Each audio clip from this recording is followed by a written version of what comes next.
ನಮಸ್ಕಾರ ಸ್ನೇಹಿತರೆ. ಭೂಲೋಕದ ವೈಕುಂಠ ಎಂದು ಕರೆಯಲ್ಪಡುವ ಪುಣ್ಯಕ್ಷೇತ್ರ ಯಾವುದು ಗೊತ್ತೇ? ಅದುವೇ ನಮ್ಮ ಪವಿತ್ರ ತಿರುಮಲ. ತಿರುಮಲ ಬೆಟ್ಟದ ಮೇಲೆ ನೆಲೆಸಿರುವ ಶ್ರೀ ವೆಂಕಟೇಶ್ವರ ಸ್ವಾಮಿಯ ದರ್ಶನ ಪಡೆಯಬೇಕು ಎಂಬುದು ಕೋಟ್ಯಾಂತರ ಭಕ್ತರ ಕನಸು. ಆದರೆ ತಿರುಮಲ ಕೇವಲ ಒಂದು ದೇವಾಲಯವಲ್ಲ. ಇದರ ಹಿಂದೆ ಪುರಾಣ, ಭಕ್ತಿ, ಅನೇಕ ನಂಬಿಕೆಗಳ ಮಹತ್ತರವಾದ ಕಥೆಯಿದೆ. ತಿರುಮಲಕ್ಕೆ ವೆಂಕಟಾಚಲ ಎಂಬ ಹೆಸರು ಹೇಗೆ ಬಂತು?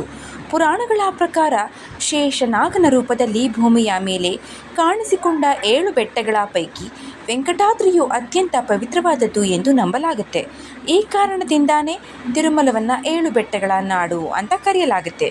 ಆ 7 ಬೆಟ್ಟಗಳನ್ನು ಶೇಷಾಚಲ, ನೀಲಾಚಲ, ಗರುಡಾದ್ರಿ, ಅಂಜನಾದ್ರಿ, ವೃಷಭಾದ್ರಿ, ನಾರಾಯಣಾದ್ರಿ ಹಾಗೂ ವೆಂಕಟಾದ್ರಿ ಎಂದು ಕರೆಯಲಾಗುತ್ತೆ. ಶ್ರೀನಿವಾಸನ ಅವತಾರದ ಕತೆ ಗೊತ್ತೇ? ಒಮ್ಮೆ ಮಹರ್ಷಿ ಭೃಗುಮುನಿಯು ತ್ರಿಮೂರ್ತಿಗಳಲ್ಲಿ ಯಾರು ಶ್ರೇಷ್ಠರು ಎಂಬುದನ್ನು ಪರೀಕ್ಷೆ ಮಾಡಲು ಹೊರಡುತ್ತಾರೆ. ಅವರು ಬ್ರಹ್ಮ ಮತ್ತು ಶಿವರನ್ನು ಭೇಟಿ ಮಾಡಿ ನಂತರ ಮಹಾವಿಷ್ಣುವಿನ ಬಳಿ ಹೋಗ್ತಾರೆ. ಅಲ್ಲಿ ಭೃಗುಮುನಿಯು ವಿಷ್ಣುವಿನ ವಕ್ಷಸ್ಥಳಕ್ಕೆ ಕಾಲಿನಿಂದ ಸ್ಪರ್ಶಿಸಿದರೆಂದು ಪುರಾಣದ ಕಥೆಯಿಂದ ತಿಳಿದು ಬರುತ್ತೆ. ಆದರೂ ಮಹಾವಿಷ್ಣು ಕೋಪಗೊಳ್ಳದೆ ಭೃಗುಮುನಿಯ ಕಾಲಿಗೆ ಏನಾದರೂ ನೋವಾಗಿದೆಯೇ ಎಂದು ವಿಚಾರಿಸ್ತಾರೆ. ಈ ಘಟನೆಯಿಂದ ಮಹಾಲಕ್ಷ್ಮಿಗೆ ಬೇಸರವಾಗಿ ಅವರು ವೈಕುಂಠವನ್ನು ತೊರೆದು ಭೂಲೋಕಕ್ಕೆ ಬಂದರು ಎಂಬ ಪುರಾಣ ಕಥೆಯಿದೆ.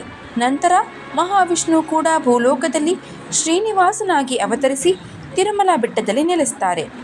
ಶ್ರೀನಿವಾಸನು ಆಕಾಶರಾಜನ ಪುತ್ರಿ ಪದ್ಮಾವತಿ ದೇವಿಯನ್ನು ವಿವಾಹವಾದ ಕಥೆಯು ತಿರುಮಲದ ಪುರಾಣಗಳಲ್ಲಿ ಪ್ರಸಿದ್ಧ. ಈ ವಿವಾಹಕ್ಕಾಗಿ ಶ್ರೀನಿವಾಸನು ಕುಬೇರನಿಂದ ಸಾಲ ಪಡೆದನು ಎಂಬ ನಂಬಿಕೆಯೂ ಇದೆ.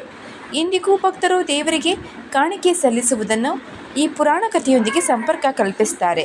ಶ್ರೀ ವೆಂಕಟೇಶ್ವರ ಸ್ವಾಮಿಯನ್ನು ಭಕ್ತರು ವಿವಿಧ ಹೆಸರುಗಳಿಂದ ಕರೀತಾರೆ.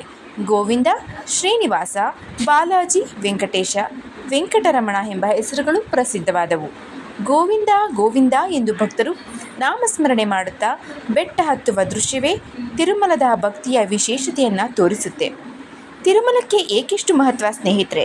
ತಿರುಮಲಕ್ಕೆ ಬರುವ ಭಕ್ತರು ತಮ್ಮ ಕಷ್ಟಗಳು ದೂರವಾಗಲಿ, ಕುಟುಂಬದಲ್ಲಿ ಸುಖ ಶಾಂತಿ ನೆಲೆಸಲಿ, ಮನಸ್ಸಿನ ಸಂಕಲ್ಪಗಳು ನೆರವೇರಲಿ ಎಂದು ಶ್ರೀನಿವಾಸನನ್ನು ಪ್ರಾರ್ಥಿಸ್ತಾರೆ. ಆದರೆ ದೇವರ ದರ್ಶನ ಎಂದರೆ ಕೇವಲ ನಮ್ಮ ಬೇಡಿಕೆಗಳನ್ನು ಹೇಳುವುದು ಮಾತ್ರವಲ್ಲ.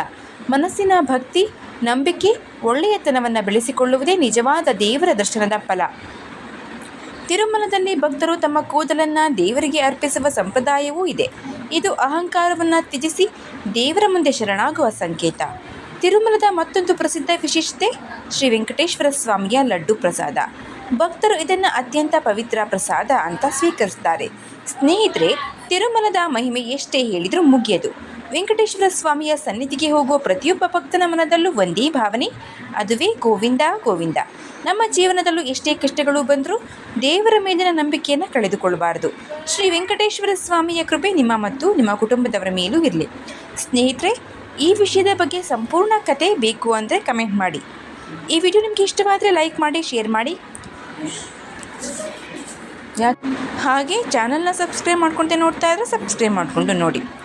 ನಿಮ್ಮ ಅನಿಸಿಕೆ ಅಭಿಪ್ರಾಯವನ್ನು ಕಮೆಂಟ್ ಮಾಡಿ. ಧನ್ಯವಾದ.